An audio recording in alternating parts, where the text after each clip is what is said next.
Good morning, everyone, and welcome to the Wages RFP Proposers webinar for the Denver Metro service area and the Pueblo service area. We're delighted that you can join us.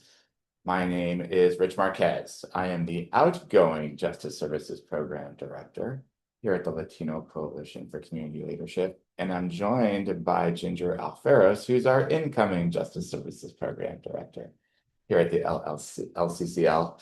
Also, we have on the line my good friend and colleague Ryan Hernandez, who is also supporting us on the giving data component of the RFP submissions. So between the three of us, you're in good hands. Ginger, if we can go to the next slide. So our intention for today. So for some of you, you have been through the RFP process. I see some of you that you are WAGEES community partners already. So this is kind of old news, if you will.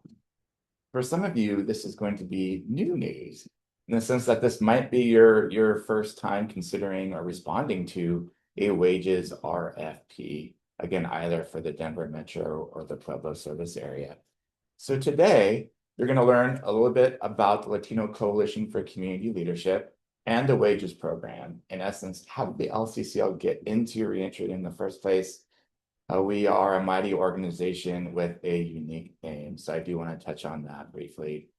We'll talk about the WAGEES RFP from top to bottom overall, and what we want to make sure as well is that if you are considering submitting an RFP response for your organization, so wherever you are in your organizational growth cycle, that the WAGEES program is a fit for you. And so there is an ask, there are requirements, and there is a performance expectation that's associated with the WAGEES program. So we want to make sure that that is a fit for you and your organization, and that it doesn't start stretching your organization, that fabric of your mission or your vision, right? So we just want to make sure that we are aligned across the board. And then, of course, we're going to do some Q&A. We'll go ahead and hold our Q&A for the end of our conversation, the end of our time together. So hold on to those questions as we move through them. And let's go ahead and get started. Ginger, next slide.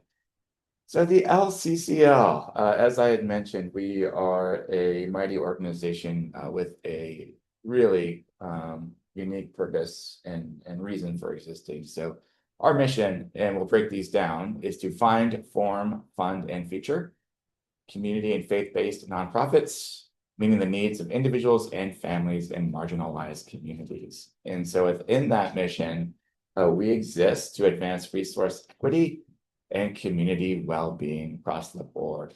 And so in essence, what we do, I think the take home is that we get money to give money. So we get money, but we give that money and push it deep into community. And why we believe that calling is important, because we know that small community and faith-based nonprofit organizations, they are rooted, they're anchored in community, they are of and by community. You are the first responders, practitioners, you are the best practice specialists in the unique mission and the work that you're doing deep in your community as well. And so for us at the LCCL, we want to fund that. Overall. So we find the organizations, and that is just being within unique ecosystems. In this case, it's the reentry ecosystem, understanding who the organizations are doing this important work, building the collaborations and partnerships, and then really bringing them to the WAGEES table overall. And of course, we fund them in the sense of this WAGEES RFP that we have, that we are going through today. We form them. So once funded, we collaborate, we walk side by side with that organization on a variety of levels, administratively, programmatically, and fiscally, to support that organization wherever they are in their growth cycle. And then finally, we seek to feature that organization together. That is enabling and energizing that organization by way of data, by way of voices, by way of lived experience to articulate the impact of their work in community. So in this sense, this find, form, fund, and feature vision, or this mission that we have at the LCCL, is really taking dollars that have been appropriated by the Colorado General Assembly. They are part of the Colorado Department of Corrections budget. And we push that deep into communities most impacted by mass incarceration, right? And so that is our mission and our reason for existing as an organization, Made Alive. Next slide, Ginger.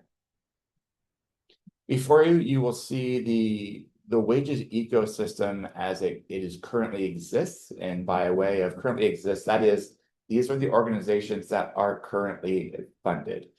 We call them WAGEES community partners, right? And so they are all over the state. If you count them up, there's about 20.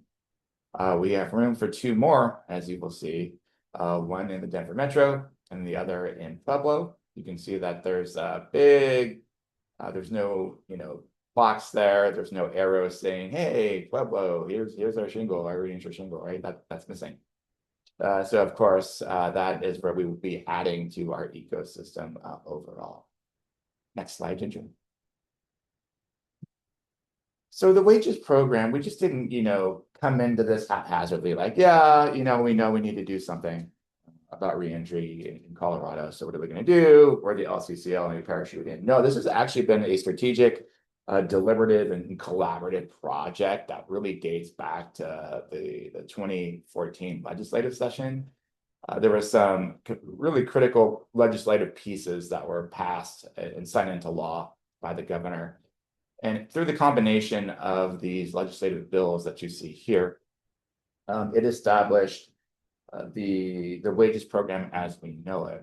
And so if you were a policy wonk and you were to look up some of these bills here, and you looked at HB 141355, what that bill did is it stood up a reentry infrastructure within the Department of Corrections, right? And so it's kind of one piece of, okay, Department of Corrections in terms of the prison system, housing individuals, serving out their sentences. It also stood up a more robust post-release parole system that was parole, your traditional parole functions, plus community combined. And so it established various positions within the parole apparatus in our state, created community reentry specialists, employment training navigators to really network and work with individuals coming home to support their reentry needs. In that bill, it also required the department to do 2 things. It was utilize the services of an intermediary organization to stand up a community-based reentry program for individuals coming home. Boom, that's us at the LCCL being the intermediary, and then that community-based grant program being the WAGEES program as we currently know it. So we at the LCCL actually have to compete to be the intermediary for the WAGEES program. So it's not something that just CDOC says, hey, LCCL, you're the intermediary.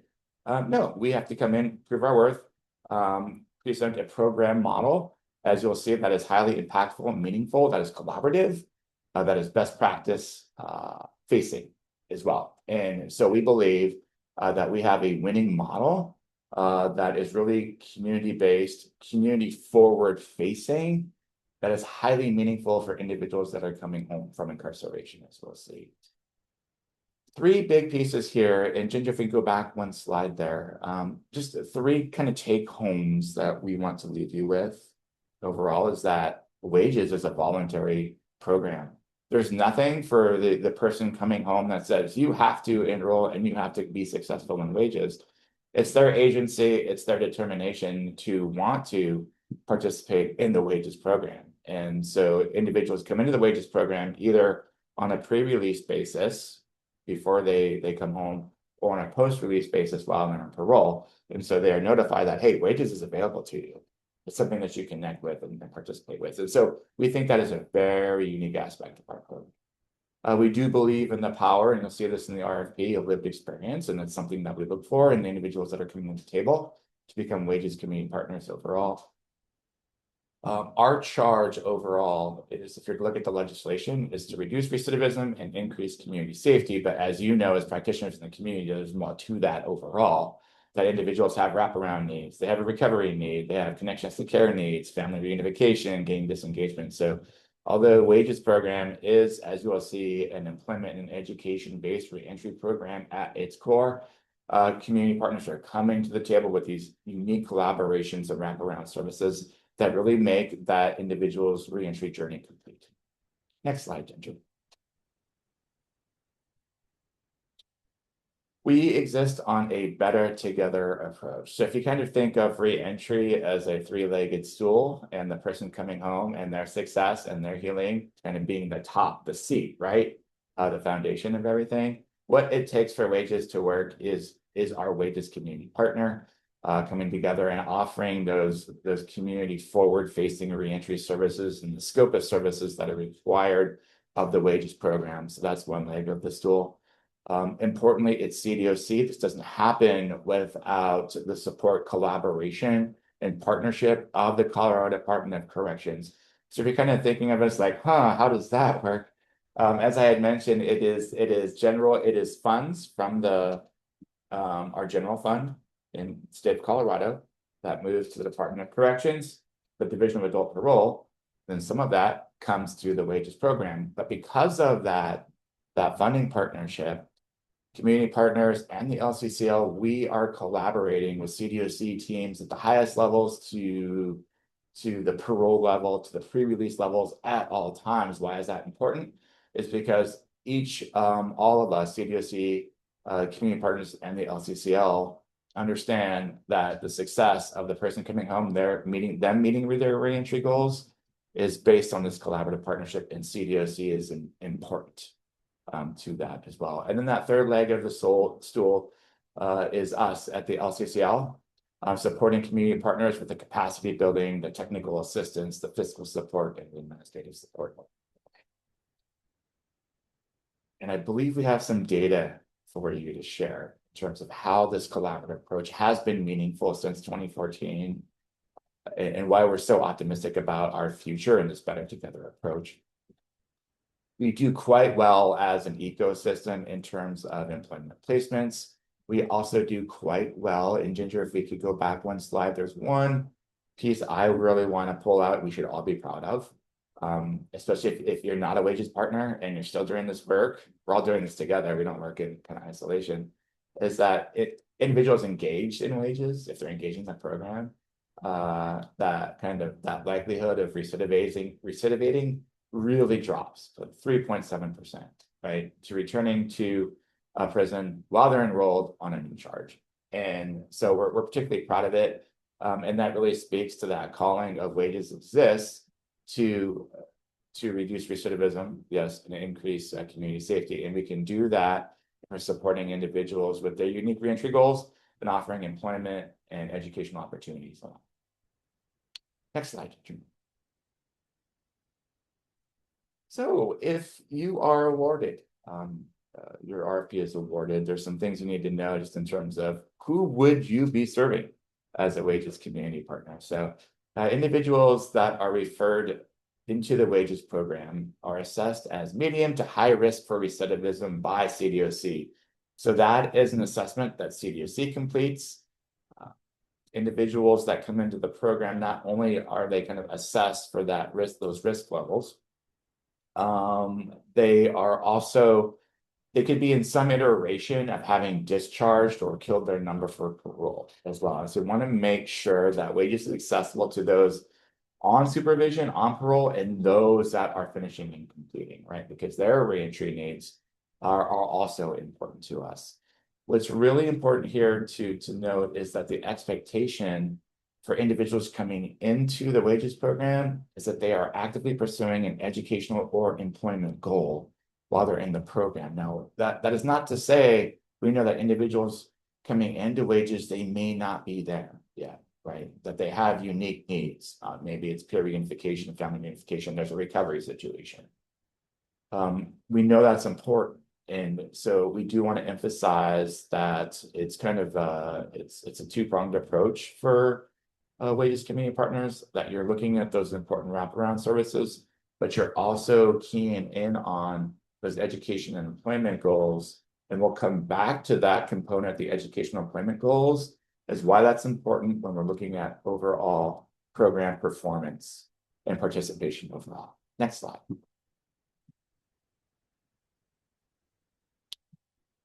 We'll break down WAGES services completely and comprehensively.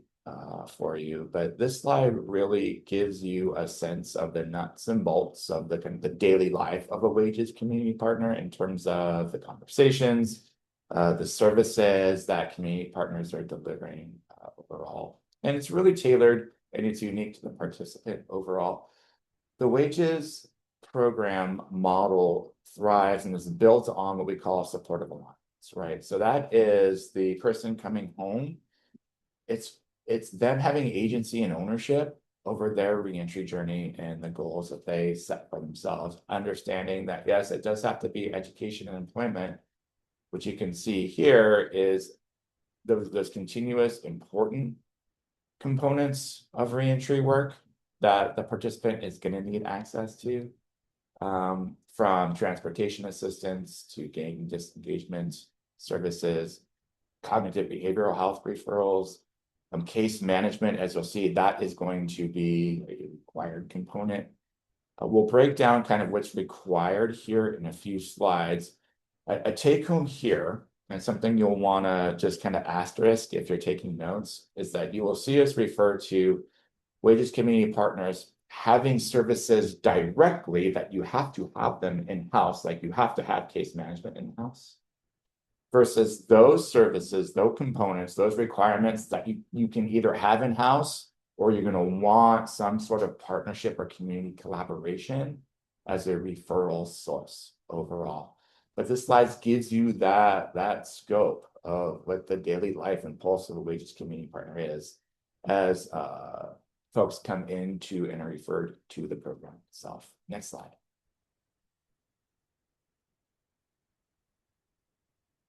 In terms of eligibility, the take home here is that you must be a nonprofit organization. That's it. So for our purposes, for-profit organization and governmental agencies, units of governmental agencies are not eligible. And that's important to take note. So I believe looking at our participant list, we all fall into the nonprofit, religious organization, tribal entity. You don't necessarily have to have your 501c3 designation at the point of you putting in a proposal or being awarded. We'll talk more about that. So if you're awarded, we would talk with you just in terms of your growth trajectory. For the purpose of eligibility, you do need to be registered with the Colorado Secretary of State as a nonprofit. Next slide.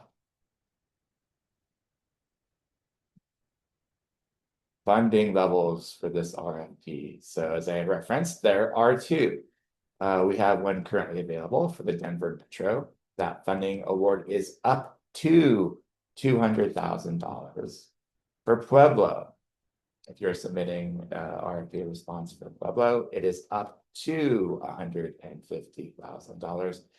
We say up to because organizations are going to come to us at various trajectories in their growth cycle. Maybe they can handle the full 200,000. Maybe they're not ready for the full 200,000. We're going to have to kind of reduce it a little bit as well. And keep in mind that the project period, we don't have the full fiscal year. Colorado, our program operates on a Colorado state fiscal year. So that's July 1 to June 30. And here we are, on the tail end of August. And so we would look to fund in October, which means that organization would begin enrolling participants in November. So we're already eating away at the fiscal year. So that organization wouldn't have a full fiscal year. So that's why we're saying up to 200,000, up to 150,000. So we're going to award one WAGEES grant in each of those regions overall. And as I had referenced, the project term for this year is going to be October 1 to June 30. Our enrollment goal is 49. So if you're thinking about, well, within this first year, how many participants are we going to have to enroll? We're setting that at 49 for each RFP. Now, keep in mind, some organizations may already have a CDOC pipeline, in which case they're going to be drawing referrals pretty quickly. If you're awarded and you don't have that pipeline, not a problem. We're going to help you build that with you, the CDOC, but you might not hit that 49 enrollment. And that's okay, but it's important that we've got an enrollment goal to shoot for. And that 49 is going to be reflected in your enrollment plan that we'll discuss here shortly. We do have additional funds available for housing. And so when we talk about your budget here, What you'll see is if it's in that Denver metro and you're drafting a budget for that 200,000, you can take some of that 200,000 and say, you know what, we want to hypothetically take 50,000 and we're going to line item for participants' housing needs, whether it's transitional housing or stable housing overall. So transitional housing, something short term that they just need support with to keep a roof over their head, to a stable housing, maybe they need some rental assistance along the way. And so you can pad that into your budget. We recommend that you do that because that's just a participant support right there. Our other component, we won't get into it too deeply. We do have a place-based housing voucher system so that we may, if you already have in your organization reentry beds that you're wanting to put participants in, we can fund that, and we would add additional funds on top of your award to make that happen for you. But you don't, it's not a requirement that you come to the table with reentry beds at all. So don't be dissuaded if you don't have that as an organization. It's not required. We do operate on a cost reimbursement basis. And so organizations that are funding right off the bat, you can request the first month of your award to get you started. And that's important because you're going to need some sort of seed money to get your staff paid, to keep the lights on and gear up for your program needs. And then what will occur is you will be matched with what we call a fiscal program manager with the LCCL, and you will submit reimbursements associated with your approved wages budget or your costs, and then you get reimbursed those costs, right? So as you'll see, you'll incur costs for your personnel. You might have insurance costs associated with your facility, your participant support expenses again. So we can get that 1 month of that award, get you up and running right off the bat, and then you will submit for reimbursements. Next slide. Housing funds, I touched on. Again, as you do the scoping of your budget, include some of that up to 200,000 or up to 150 for stable and transitional housing. You'll see a line item in there. Again, HSP is another housing support that we have. If you have reentry beds, that's negotiated after awards, and we would again add more funds to you. Next slide. Things to consider if you are awarded. That first month is going to be very intensive in terms of training and onboarding overall. So we're going to it's going to be a crash course. That organization will be matched with an LCCL program, wages program manager, who's going to walk alongside with you and say, hey, congratulations, welcome to the wages program. Here's our policies and procedures. We do have an electronic platform noted there that is called Case Manager. We will get you a case manager up and running in your system. That's where you'll enter all your data. On top of that, as you progress in your experience as a wages community partner, you will have bi-monthly program and fiscal site visits. Those are mandatory overall. That's important for your capacity development needs, technical assistance needs, troubleshooting, helping you navigate the pre-release side of working with CDOC, helping you navigate the post-release side, working with CDOC along the way. You will have monthly case staffings with local parole teams. That's important so that you as a wages community partner are aligned with service delivery with local CDOC parole teams so that you're talking about your enrolled participants along the way. Sharing their successes, talking about challenges, and importantly, avoiding service duplication as well.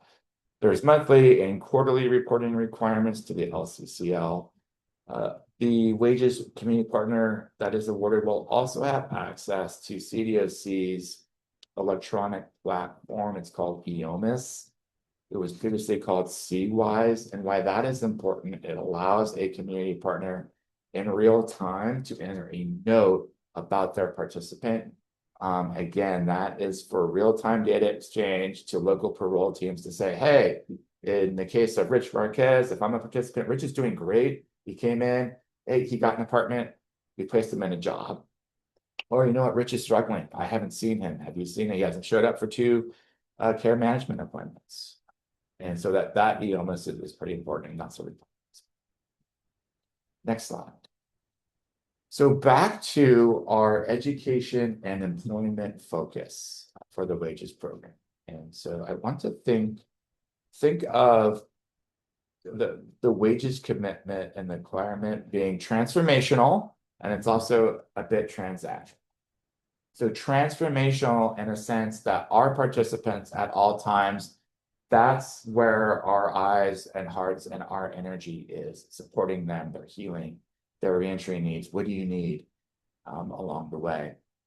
It's transactional in the sense that you are getting up to 200,000, you're getting up to 150,000 for participants to also pursue those education employment goals. So the awarded organization, there is an expectation for performance that is associated with educational placement, employment placement, credential attainment, retention, and recidivism. And so I will lightly break these down. I won't go in too much detail on these because we would gobble up our entire time.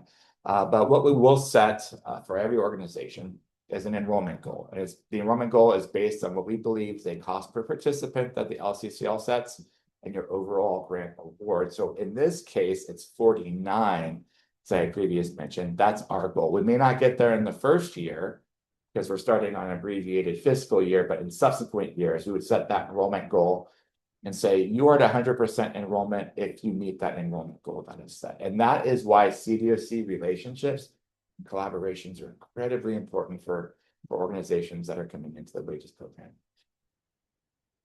Our placement rate is, think of a placement as anyone that the WAGES community partner is linking to employment or placing employment. So if an enrolled participant is coming to you, you're working with them, and boom, you place them in an employment setting, that's a placement outcome. But we also look at it from an educational standpoint as well. And so a placement could be a GED. That's actually credential attainment. I'll come back to that one. Placement could be occupational training placement. I think the usual placement opportunities would be forklift certification, flagger certification. Community partners are now onboarding OSHA, SurfSave, industry recognized placements, right? That kind of lead to something in an industry recognized credential. Apprenticeship readiness programs are pretty big in the WAGES ecosystem as well. Post-secondary education, it's far and few between. That's just because education is expensive, but we do have participants that have gone on to community college, vocational training programs, have gone to get their college degrees, and it's truly amazing. And so we want to emphasize that. How you fund a placement, that is something that you put in your budget as well. So if it's up to 200,000, if it's up to 150,000, you may say, you know what, we're going to take 30,000 and we're going to reserve it for vocational technical training programs for our participants, tuition costs, or we're going to enroll them in a flagger certification course. That's how you would fund that with your budget. We also look at credential attainment. That could be GED, could be a diploma. Again, I talked about the vocational training industry recognized credentials that are out there. And so you can see how there's that syncing, that synergy with placement overall towards that employment placement, that employment readiness component of WAGES. Retention, what we're looking at. So if you as a WAGES community partner place someone in an education program, that they move through it, complete it. So if a participant is in their education program 90 days after they are placed in it, that's an education retention. If they are employed for 90 days after employment, that's an employment retention. And then recidivism, again, we look at it for individuals that go back into CDOC on a new charge while they are in the program. If they're out dismissed from the program, that's out of your control. So it's while they are in the program.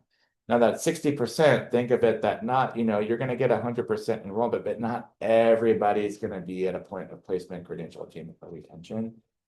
So we want to see that at 60% for placement, 50% for credential attainment, and 50% for retention. All this is going into Case Manager. I'd highlighted Case Manager earlier. So this is the electronic platform. We're working with you to document your placements, your attainments, and your retention way. But that's important because that is the dashboard. That is also a measure of success for all WAGES community partners that are funded in the program. So keep that in mind. Next slide, Ginger.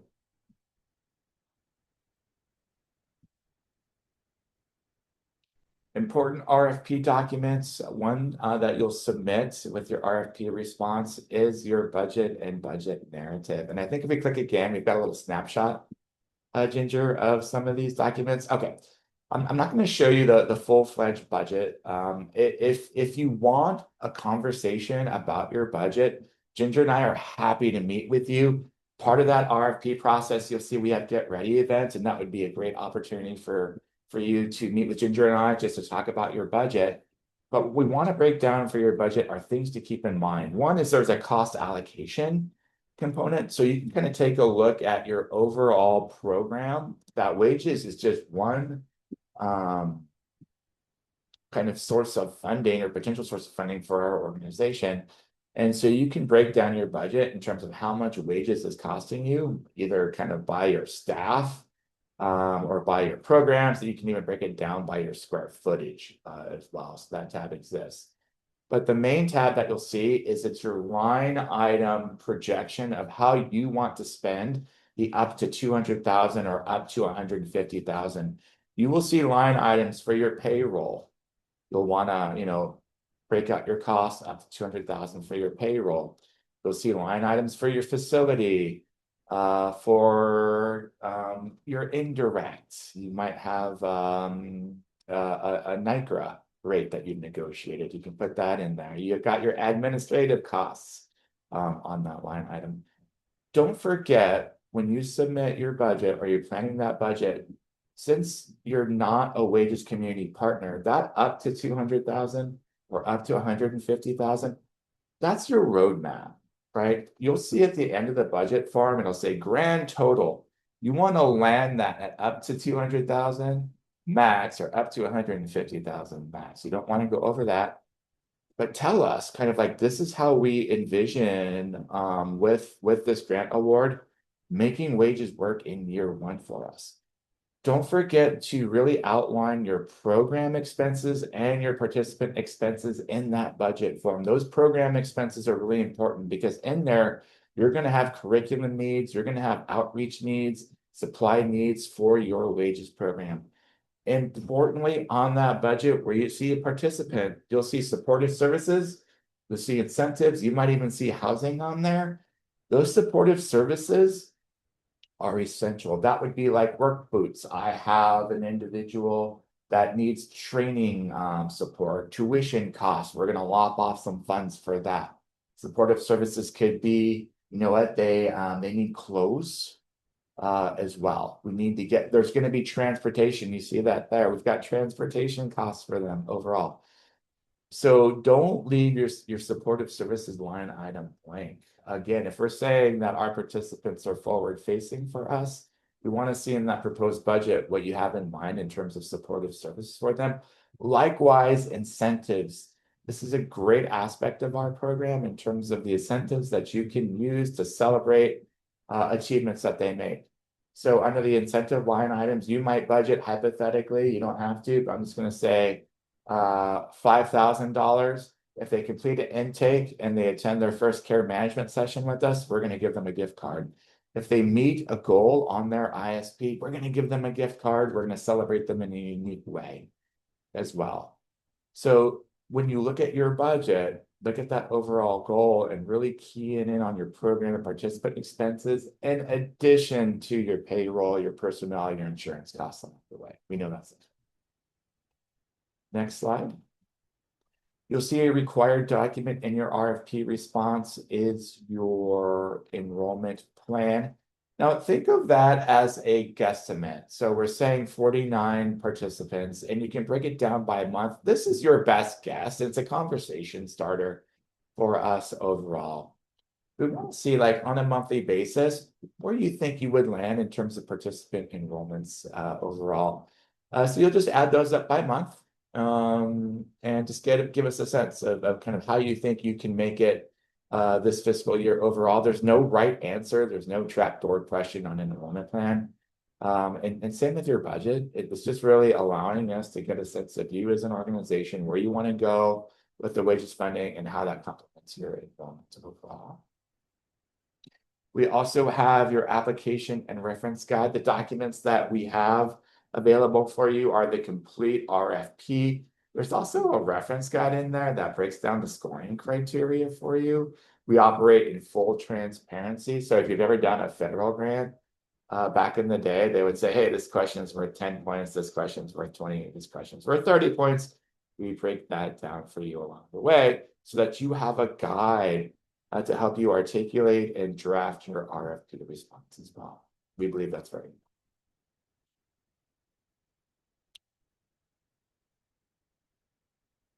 Okay. So we want to make sure, and I teed this up earlier, that if you're inclined to submit an RFP and if you're awarded an RFP, that WAGEES doesn't stretch your organization in unintended ways. That's not what we want. It's going to affect the participant, and that affects you as an organization as a whole. So if anything, it's really important to Ginger, Ryan, and I is that this is a fit for you in your organization at this moment in your growth cycle, and that doesn't tear at the fabric of your mission and your vision. Because as you can see, we went through performance. There's going to be an ask of performance, and we're going to break down employment strategies, education strategies. And so as an organization, your sights in these critical first forward-facing months of your participation in WAGEES is going to be on wages.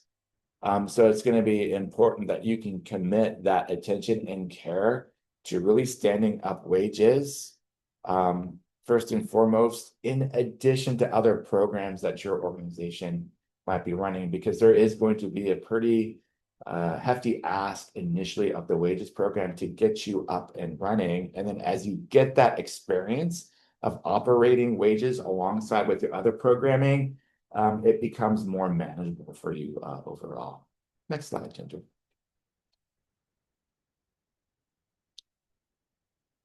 You'll see in the RFP that we do want, desire, and operate really on a peer-based program model from the top down, right? So what really makes WAGEES special in the RFP is that the organizations that are applying, responding to the RFP, are rooted in the community that they serve. They are part of that cultural fabric, whether it's reentry, recovery, what have you, right? So we have organizations that are gender responsive, and so they are working with women, have been working with women, they have been working with gender diverse individuals along the way. So we really want to see that component reflected in the organization, the work that you do in the history of your organization as well, that you're rooted in the community, and that we have been serving the community, and this is how we've been doing it, and why reentry right now is important to us as an organization.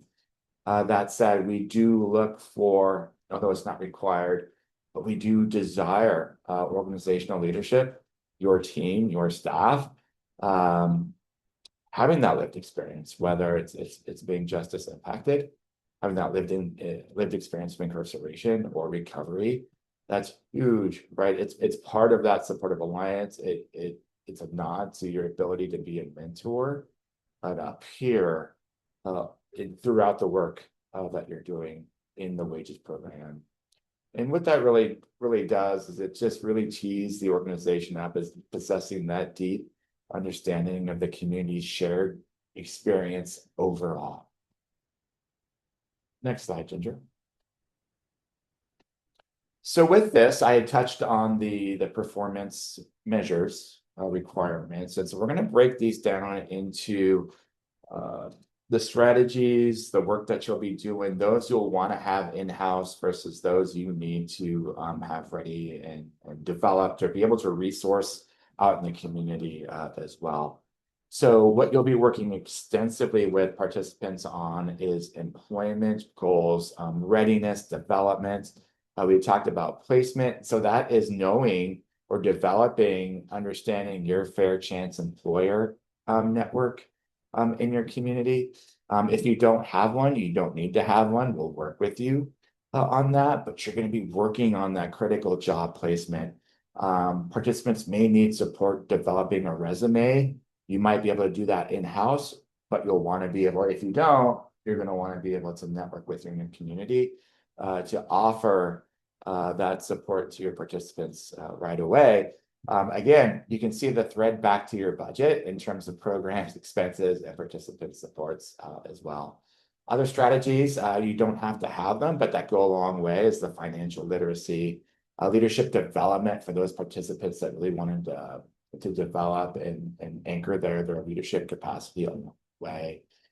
Job readiness. So anything that is going to lead to that employment placement and retention along the way is the strategy that you're going to want to have developed. You don't have to have a particular strategy, but you'll want to propose your strategy in your RFP response in a sense that this is what we can offer in-house right now versus this is what we will intend to broker within our community, have available for every participant as well. And likewise, you'll want to propose your training and education strategies along the way. I would say if you kind of think about the various eggs in a basket in terms of, well, where are community partners putting most of their eggs? What happens to be in the employment placement bucket?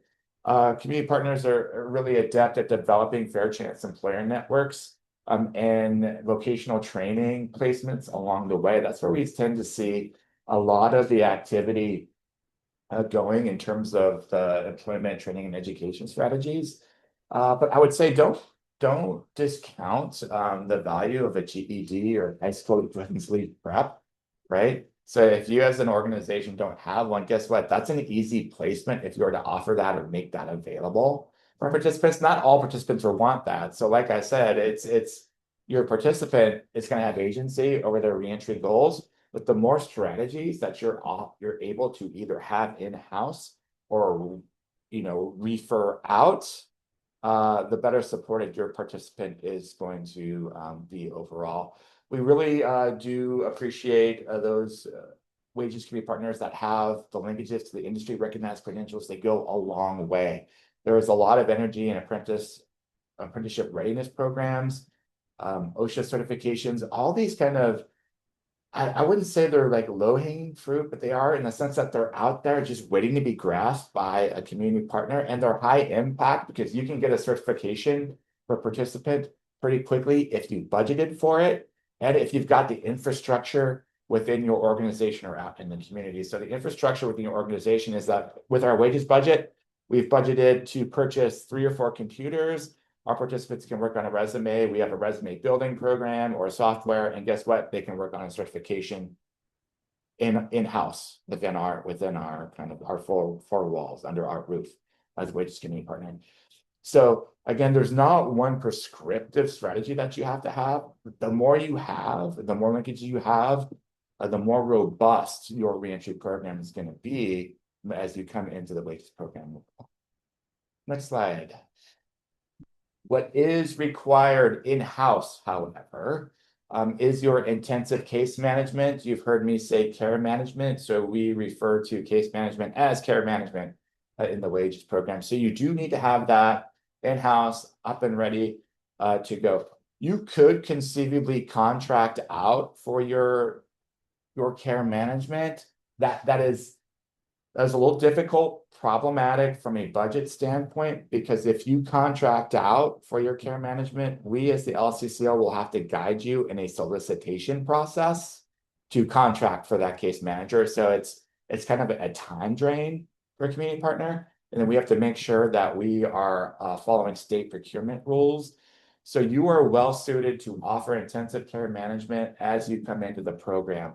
What we will ask for the organization that is awarded, that initially that you have one care manager for 40 participants overall, right? So, but you're probably thinking, well, Rich, you just said it's 49. I, as an organization, can absorb 2 care managers on that budget right now.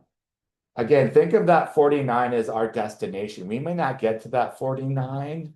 So your first year, just plan on that 1 to 40.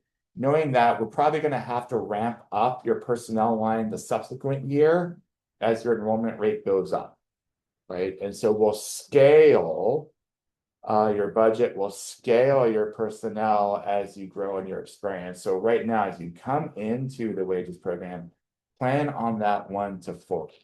Okay. You will deliver the full spectrum of care management services. So my first job out of college is I was a case manager, and so what that full spectrum looks like, right, is the forward facing. It's I'm across from you. We're doing intakes, I'm brokering services, we're scheduling meetings, I'm supporting you with community navigation. In some cases, you don't have to, but community partners will go pick up their participants as they are released. They might go meet them at the parole office. So it's really being able to deliver that full scope of care management right off the bat that makes our RFP response particularly strong. In your RFP response, you'll see the question that says, please describe your case management model, and that's where you'll kind of talk about this strategy and this requirement. We do require mentoring, so you want to bring that in-house as well. Now, you can have referrals out to community partners. There are various mentoring programs out there. What we do appreciate is if your staff have that lived experience, then guess what? Your mentoring component is baked in, so you can just organize how you want to do that mentoring along the way as well. Next slide, Ginger. How to apply, important. So I really want to reference and circle the submission deadline, 5 p.m. September 10. That will come up on us before we know it. We cannot accept late RFPs, and it's unfortunate in the sense that I've had to have that conversation, and it just doesn't feel good, right? You do such great work, and in all fairness, we just can't, as the LCCL, to everyone that's submitted their RFPs on time. So circle that deadline. You will access the RFP response in giving data. Again, you'll see as part of the reference materials that you can access, you'll see the budget, the enrollment plan. There's also the application reference guide that is a mirror of everything that you're going to see in giving data. It's a hard copy so that you can plan out your RFP response. If you're going to use that document, keep in mind, do not submit that document as your RFP response. We will see that that is incomplete response. You have to go into giving data and enter your answers into giving data as prompted. Important, don't forget to include your budget narrative and your enrollment plan as well. Ginger is here and available along the way. What I do want to invite you to is a get ready conversation. And so you can turn around and contact Ginger and say, hey, Ginger, I'd like to set up just a one-on-one with you. I've got more questions. We're happy to do that. We've been doing it all week. And that will be with either Ginger or myself as well. Next slide.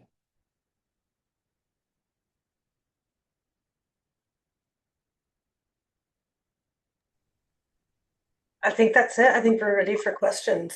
So we're going to do Q&A now. I want to turn, Ginger, is there anything glaring I missed? This has been a lot of rich talking. I'm in my head. Critical facts here that I've left on the table. I don't think you missed anything.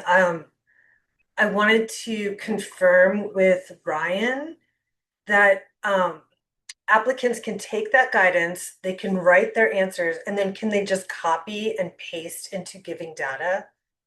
Or do they have to actually type it into giving data? Yeah, that's right. The fields are text fields only. Yeah, and that's so that we can, when we come to review, we can review text clearly versus if we have written responses, we might run into the issue of being able to read it clearly. So yeah, those are text fields where you would have to convert that into digital text.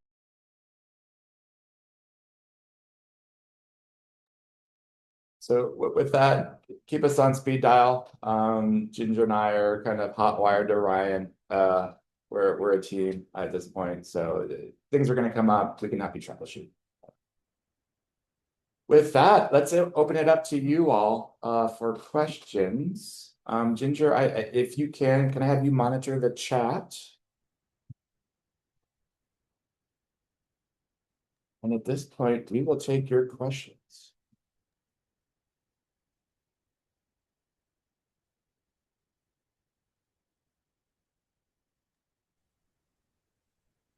Rich, Yes, Aubrey. what do you said there were monthly and quarterly reports. What do those look like or consist of? I'm always, whenever I hear that, I'm like, oh boy, right? Yes, great question, Aubrey. So let's break down our monthly reports. We had said that was a requirement. The organization that comes into the wages program, as I had mentioned, will have access to what we call the case manager. That's our electronic platform, our case management data entry. Within case manager, we have our monthly and quarterly reports in there. A monthly report is data that is specific to the enrollment, the placement, the credential attainment, retention, and recidivism performance measures that we went through. And so on a month basis, by the 10th of every month, community partners will go in and say, hey, Rich, I've had 10 placements. We enrolled 20 people. I've got, 5 employment retention outcomes. So that's on the monthly basis. The quarterly is a lighter touch. So once a quarter, we ask the question, hey, community partner, what partnerships have you made this month? What would you like to celebrate? What challenges are you having along the way? So although the monthly is a bit more heavy on the data number quantitative, the quarterly report is more qualitative. I will say on top of that, we have regular in-person convenings along the way.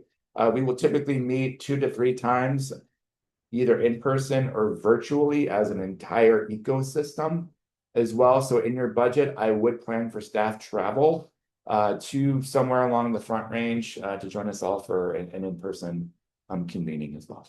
So that's a little bit about the reporting. Why the reporting is important. It's on 2 levels.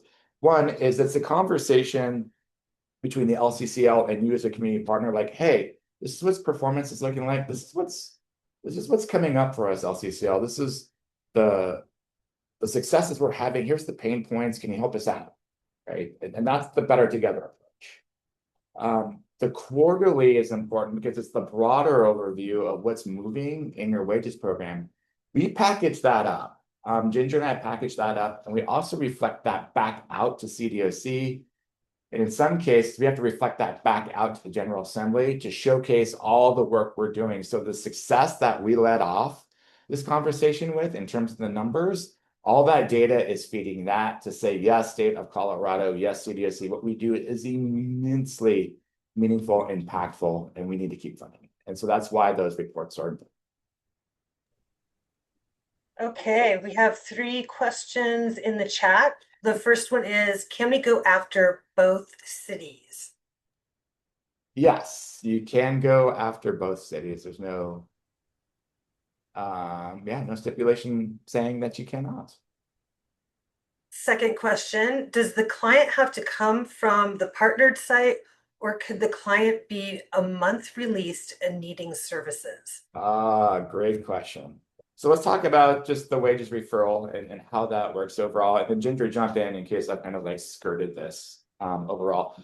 So there are authorized individuals within the Department of Corrections that have the wages referral. So you as a community partner don't have the referral. We do that intentionally because we want to keep that referral to authorized individuals only. And so it's us at the LCCL, and it's our critical partners authorized to make a referral on CDOC. So that could be anyone on a release case manager on the inside saying, hey, I've got someone coming out in about the next 60 days, 30 days. I want to refer them now and get them set up.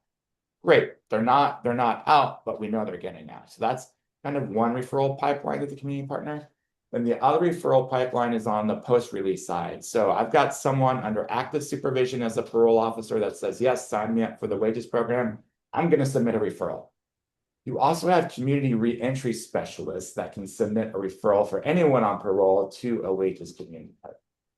So let's say someone's on parole, they have been for 3 months and are like, you know what, I want to get into the wages program. How do I do that? One of two ways is they can go to their community reentry specialist, the parole officer, and say, hey, you know what, I think I am now ready for wages. Can you send a referral? This is who I want to go to. Or can you show me the map and let's talk about wages community partners, and they'll choose one. Send a referral over. Or that person might walk into your door and say, you know what, I am out. I heard about you. Can you tell me about wages? And how do I get involved? In that case, and if they say after that conversation you have, they say, yep, sign me up right here and now, you can request what's called a reverse referral to the wages program. And so there we will show you an email. You just hit the email and say, I have, in this case, Rich Marquez. He walked through our doors. Please send a referral for wages. Boom. That's how a reverse referral could work. You might get someone that is on your caseload, your care management caseload, that kills their number, right? They're done. Awesome. Celebration. They have until the end of the fiscal year, June 30, to participate in the wages program, right? So they can kind of carry forward, although they're no longer on active supervision. You might have someone, and this is where it gets a little complicated, that comes to you and says, you know what, I'm no longer on parole. Can I get into wages? And your question is going to be, how long have you been off parole? If they say less than 1 year, you're going to be like, okay, we got room to work here. Tell me how many months have you, been off? This is where it gets a little, one of our little pain points here. If they say, you know what, I've only been off 1 month, you're going to be like, great, let's get you set up. Those people have a year from their discharge date, a full calendar year to participate in wages. And so that's how you get them in. Now, I might have butchered that, so I'm gonna get some clarification. Ginger, did I articulate that correctly? You did. Yay. All right. So they have that full calendar year if they're already on discharge. Now, where it gets even more problematic is if you have someone that comes to you June 1st that says, I want to participate, but you know what, I'm going to kill my number. As they come to you like May 30th, they're going to be like, yeah, and I kill my number on June 15th or June, like their level of participation would just be months. Like you can enroll them, but it doesn't give you much time to maneuver, right? So in these unique cases, this is where you would work extensively with your wages program manager to say, I have this participant, wages program manager, what do you think is the right fit for them? What do we do? So those are just some of the unique referral cases. Next question in the chat, is a new RFP process available each fiscal year or more often than that? Love that question. So our wages budget is finite. It doesn't like grow every year. If we were able to grow every year, we'd probably have RFPs at the strategic direction of the Department of Corrections. So that map that we all saw at the beginning, that's what the strategic collaboration and direction of the Department of Corrections saying, we want to stand up reentry services here, we need it here, we need it here. Now, through time, we've been able to kind of like thread this fabric across the state. We've got most regions of the state covered. With that said, we can only offer RFPs on two ways. One is if a community partner, this can occur, says, you know what, wow, wages is just not a fit. It's tearing at our fabric. We can't do it. That's okay. No harm. That money stays within the ecosystem. And guess what we do is we have an RFP, right? So if you were to think about the rhythm of RFP, they don't happen every fiscal year. It feels like it's happening every fiscal year right now, but that may not be the case. It's just as funds come into the ecosystem are made available, we will say, hey, Division of Adult Parole or CDOC, we have this amount of funds in the ecosystem to grant out. Where do we want to go with it, right? So although we have an RFP for 2 service areas right now, that may not be the case next fiscal year or the fiscal year after that. So it's really something that you have to keep kind of stay tuned for, and just being in connection and adjacent to the ecosystem. And I see Jim has his hand up, and we'll come back to the chat. Jim. Hey, Rich. So you're talking about up to $200,000 in the Denver area, but we're not starting until October 1st. That's $200,000 for just the 9 months? Correct. And it's 49 participants in that 9 months. That's what we're shooting for. I get it. Yeah, and we'll calibrate, right? So as you come on, and this is kind of what we do in the WAGEES ecosystem, is we're going to say, let's shoot for 49, and we're going to go up to 200,000. So let's just say hypothetically, the organization is awarded the full 200,000. We're going to start moving, right, together as LCCL and that organization. We're going to watch the spend down on that grant. So that organization, let's just say half through the fiscal year, they're spending.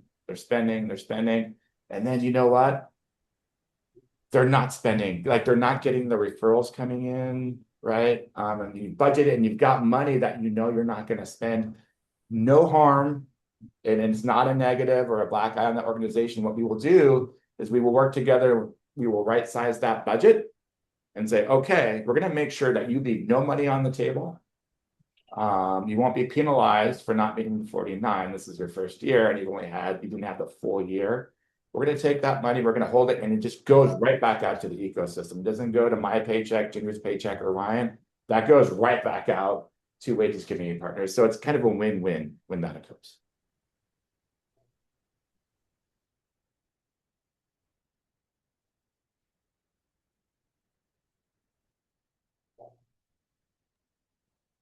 Rich, I have another question about the referrals. Yes.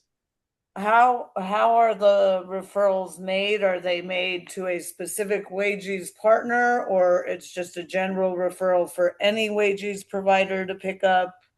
How does that work? Yeah, absolutely. So those authorized individuals within CDOC, on that referral form, there is a drop down that has every WAGEES community partner on there. And so that participant, that individual that's interested in participating, they're having that conversation, and that individual is going to be like, well, which community partner interests you? Where do you want to go? And hypothetically, they might say, hey, Jim Blum, my father's house. Now, Jim would have had a conversation with that participant because Jim's got an all-star unique program model. Or they might say, you know what, I want to know more about, or I'm interested in Second Chance Center. Can you send a referral that way?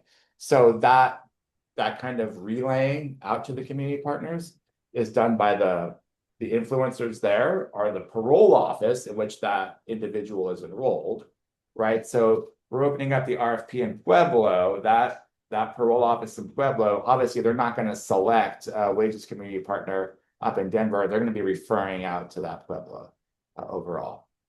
And so that's really what guides the selection. Now, on top of that, and this will be part of your strategies as well.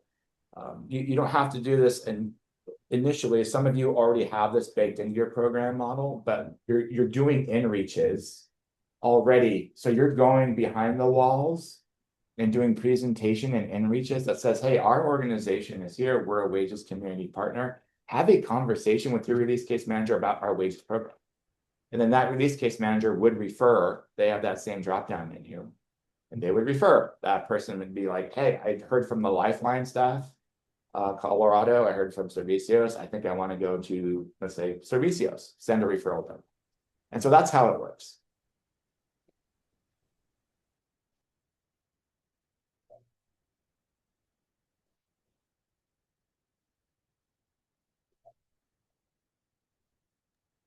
What else, my friends? Has our chat fallen silent, Ginger? All right. Now, silence is a good thing. That means everybody's just thinking. If we haven't dissuaded anybody from submitting an RFP. Any other questions out there for you? What's the turnaround on the invoices usually for the reimbursements? About how long does that usually take from submission to payment? Yeah, that's a good question. I wish I had our fiscal folk here. So I can answer that for you, Rich. Oh, Jim. So Jim, so everybody, Jim is So- your partner. Go for it. Yeah, I'm already a WAGEES partner. So when you put in an invoice, they have 30 days from the day you put it in to pay. And usually it's within a couple of weeks. Awesome. Thanks, Jim. And, Appreciate and that. you, thank you, Jim. And you could submit up to twice a month as well, basically. So there's kind of, you're not kind of stuck at like, oh, on this day, you know, what do I do? We do ask every community partner, but that by the 10th of every month, they have submitted their reimbursements for the previous month. So just something to keep in mind.